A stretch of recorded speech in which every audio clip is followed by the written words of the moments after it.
brisket. All right, guys, what's going on? I got a brisket here I'm gonna do. Out of everything I've barbecued, this is probably the thing I've done the least, only because it takes so damn long to do. It's 6:30 in the morning right now. What you're looking for in a brisket is, this is the flat, this is the point, so this is more lean, this is more fatty. What you're looking for is a thicker flat, because you want something that's even, because when it cooks, because during the cooking process you want an even cook. You want this fatty part to cook as long as the lean part. So you want everything to kind of be uniform, but it doesn't always work out like that. And it's fine, that's just how it is. Because you can see right here, the flat is pretty thin, then you get up to the fattier part and it's thicker. I'm gonna put it on the Weber Kettle grill. I got the Slow N Sear on there. I'm gonna put a little bit of wood on there and we'll just see how it goes. Simple seasoning, I'm just doing salt and pepper, a little bit of garlic and some jalapeno powder. At first, years ago, when I was starting the first barbecue, this was pretty intimidating. I just haven't done it enough, just because it takes so long to do, and it's a lot of meat. I usually like doing beef short ribs because you get that beefy barbecue in half the time. But it's time to man up and do some brisket. All right, so we got our beast of a brisket here. It's about a 15.5 pound choice Packer brisket, Angus beef from Sam's Club. We're just gonna take it out of the packaging. It's your standard brisket.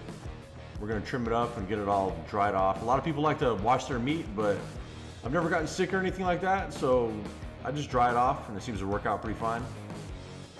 We got everything cleaned up. A couple things you're looking for when you're trimming a brisket is this thin flap of meat right here is probably just gonna burn up once it's in the cooker for a long time, so we're just gonna slice it off. And then when you flip it over, there's this hard, kind of pointless piece of fat right there. We're just gonna slice that out. Just do the best job you can without kind of digging too much into the meat. And just kind of go around the brisket. Whatever's ugly on there, just cut it out. Any silver skin, just anything hanging off, anything you don't want to eat, just cut it out.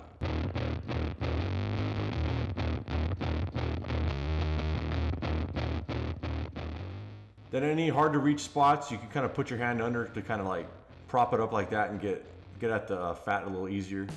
So then when you flip the brisket over, you're looking for about a 1/4 inch of fat when you trim it off. Kind of be extra careful on the flat part.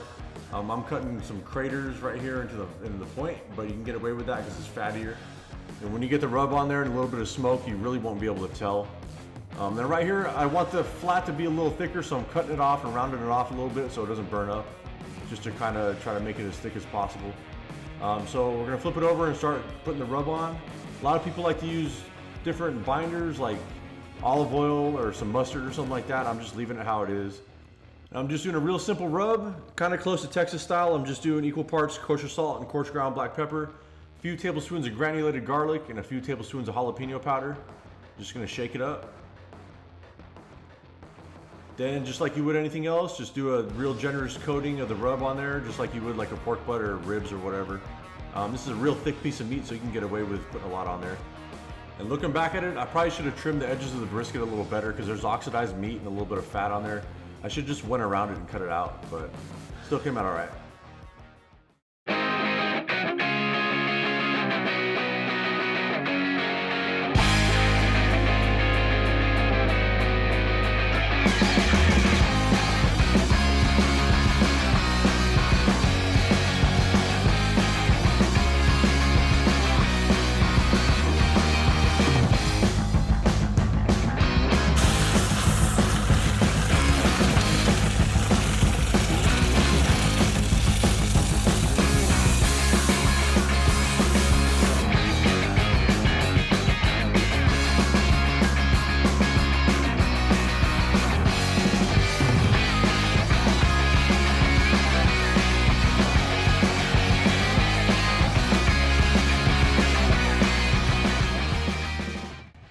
All right, so we're getting the cooker up to temperature. I got the pecan wood in there and the water in the reservoir just to keep it moist in the chamber so the meat doesn't dry out.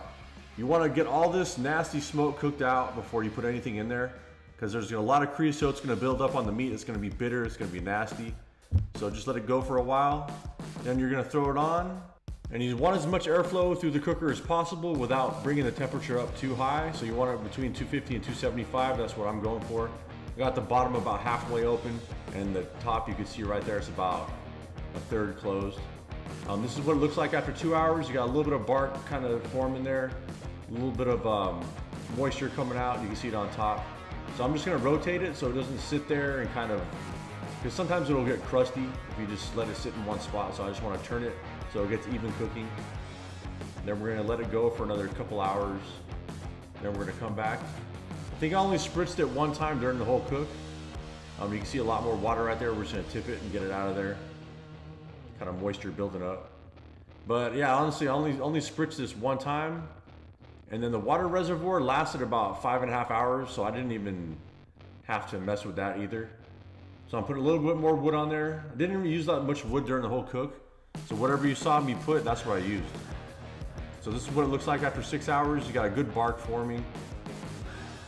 And then we're gonna take it inside and throw it in some butcher paper, because it's reached about the stall point. It's 160 degrees right there. So we got that butcher paper. A lot of people, when they wrap it, they put like beef broth in there or some kind of mop, but I'm just leaving it how it is, not even putting any apple cider vinegar or anything like that. We're just gonna put it back on the cooker. And this basically went all day and all night. It was like way longer than I thought. I thought it was gonna be like 12, 13 hours. It ended up being 15 hours. I probably should have took it off about 45 minutes to an hour sooner.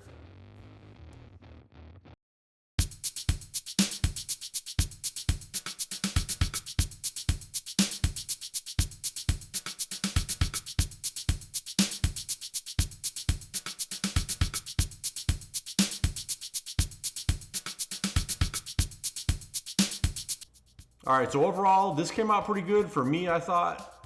There's a lot of room for improvement. The flat was honestly on the dry side a little bit, and then the point came out excellent, I thought. It was super juicy, super tender.